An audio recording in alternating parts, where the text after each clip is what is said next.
I'm going to teach you the 5 most important things that you need to do to become a solo queue god. If you're not sure you can trust me, I'm Louis, a 3000 elo player on Faceit who competes in LAN events around the world. We'll cover everything from how to find solo plays you can make to consistently win rounds for your team, how you should use util and solo queue versus stacks, and how to find the perfect role to carry your teammates to victory. I added timestamps in the description below, so you can skip ahead and revisit any tip you like. Now let's start off with how to find solo plays. If you want to be the best at solo queuing, you're going to need to find solo plays. Now what I mean by solo plays is a play that you can take either map control or get an opening duel all by yourself without needing the help of your teammates, except maybe just a little bit depending on what you want to do. Now a good example of a solo play that doesn't require any utility that you could do is on a map like T-side Mirage, where a lot of times when you're solo queue, people love to just take mid. They love to just, either smoke top mid or they're smoking window like this. And then, your randoms will just run top mid, throw flashes, and just swing out mid without a care in the world, which could really be bad if you don't understand how to capitalize off of this. So if you are solo queue and you notice your teammates are trying to take mid every round, one thing you could do is just come all the way to Palace and start walking around this top stairs. Let your teammates pressure mid and really think of the timing of how the CTs are moving when you're walking towards the end of Palace. So if the CTs are starting to react and fight mid, and either my teammates are killing them or the CTs are killing my own teammates, I can literally just walk out Palace and just try to kill this solo A guy, because I'm thinking in my head how the CTs are starting to fight mid if my teammates are getting contact. I know there's probably only one on A somewhere, and that is my time to take this solo play to try to find where he is, and most of the time he's going to be around ticket. Now another solo play that you could use if you guys don't really know how to find solo plays is understand how you can use smokes and catch CTs off guard if you're on the T side. So one example for this is on the T side of Mirage, a lot of you guys know that you're going to be smoking top mid at the start of the round, and I can ask my teammate to just smoke top mid for me. Now if he's smoking top mid for me and I have a good mid spawn, I can just run into top mid. I can throw a flash into valley.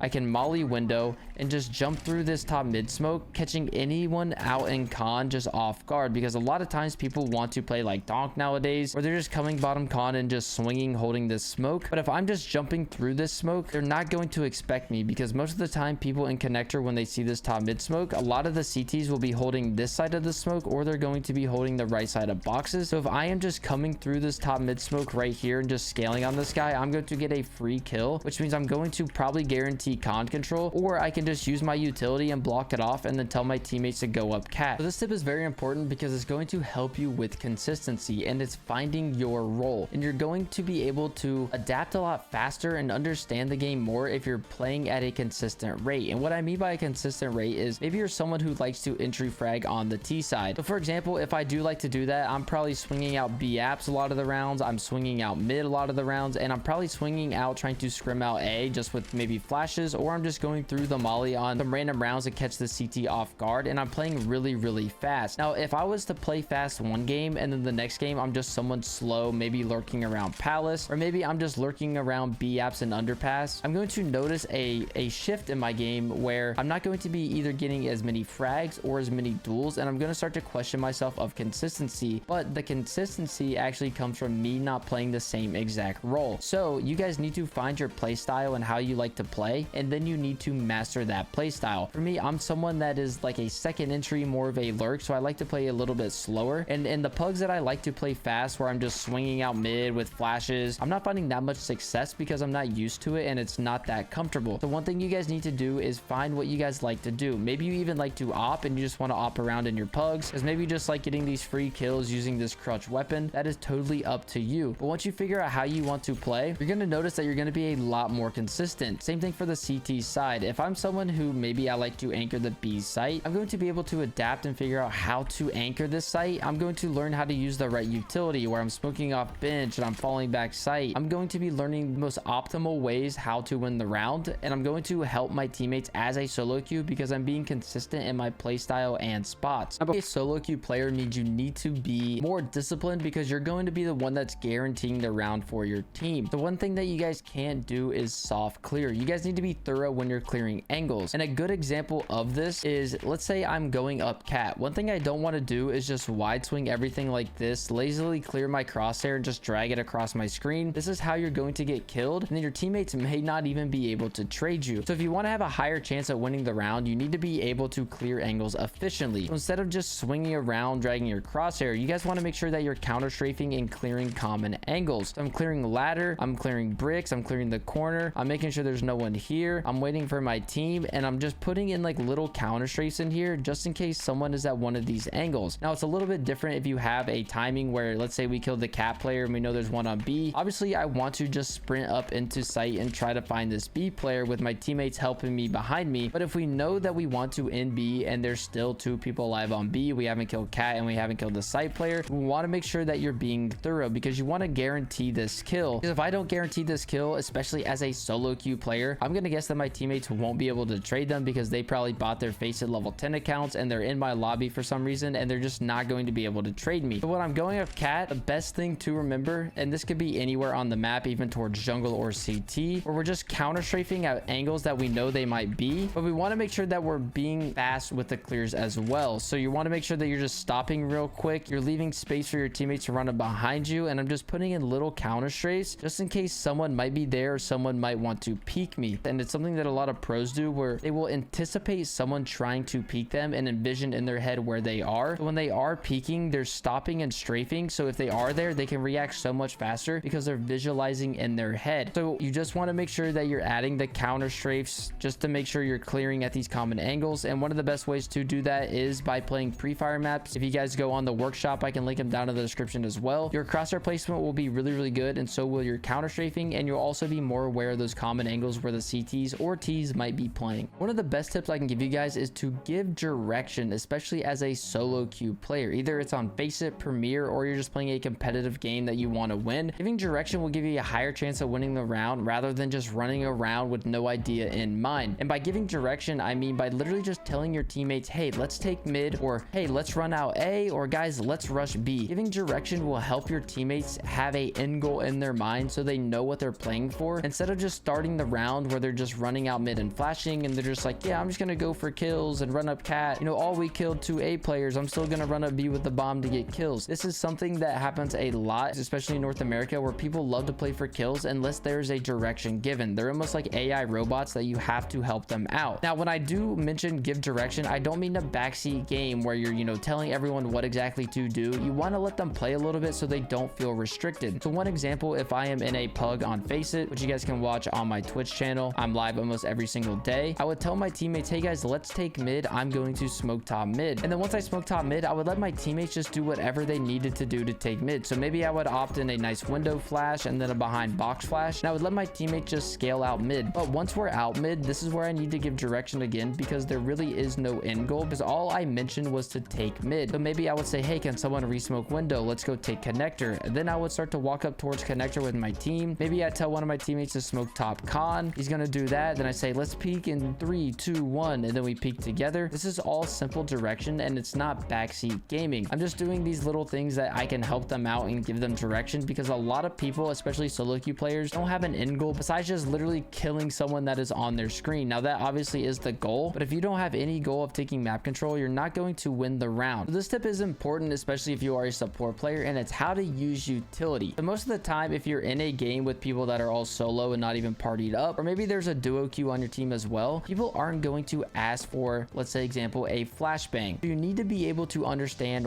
when and how to use flashes. So one good example is if we're going out A, maybe someone just decided to no comm and just kill this guy playing ticket, swinging out ramp. So after he kills this guy and he's running towards stairs, you can literally just throw a flash and tell him, hey, I'm flashing over stairs for you, peek off the flash. And then when he's running, he's here, jungle guy's blind, maybe this guy top con's blind, and he gets 2 free kills. Another thing is for smokes as well, where the only time you're really going to use a smoke late in the round is towards mid, where you're either going to have to re-smoke window or re-smoke con. Now if you are out mid and your mid smokes are fading, you want to re-smoke window only if someone is going up cat, example for an opper, and he's trying to find a kill towards A, and once he gets this kill, you can explode towards A. Now if you don't have anyone up on connector, and maybe you guys want to take cat, you want to reuse your smoke to smoke top con and then use a molly towards towards window. So then this guy can just get up cat for free. He can make sure no one's playing in this angle. The molly helps so no one re-peeks. And then he's just slowly going into ladder. Now towards B site, the only thing you're really going to be using is obviously like a Marco windows smoke. But if you are using flashes, especially if it's late round, you're just going to be flashing over apps like this. And there's really no other way for flashes to be used on B unless you're throwing like mid site, or maybe you're doing like a slow execute, or maybe you're mollying bench, or maybe you're mollying back towards empty pillar. There's a lot of ways you could, use mollies, but obviously that's for more executes. But if you want to be a good support player, you need to be able to identify people's pathings and how to help them as well. So one good example that I can give you guys on the CT side on how to use flashes is by throwing flashes at objects rather than flashing high and over them. So if I had a teammate playing on default on the CT side, even though I have an AK, just pretend it's an M4, and they start to come out A ramp. If I'm the con player, instead of flashing high above him, I want you to just throw a flash directly at default. This makes it so anyone coming out of ramp, they will purposely see the flash and they will have to turn from it. But what makes this a lot better than throwing a flash really high is that this flash that pops in front of default won't even blind my teammate playing on default, where he can just swing when the flash literally hits this object before it pops, and then he can just kill everyone here that's turning, trying not to get flashed by that flash on default. Now, if you guys want to learn how to use utility, it's really just going into a server like this and just making up scenarios like how I was talking about, where, if my teammate's playing on default, or maybe someone's scaling stairs, or maybe someone's just running up cat and I just want to, learn a good flash for over brick so my teammate doesn't even need to stop and he can just catch a good timing. There's so many things that you just have to theory craft in your head, and you will definitely learn how to be good with utility efficiently. If you enjoyed this video, make sure to check out these insane tips for using decoys in CS2 by clicking the video on screen now.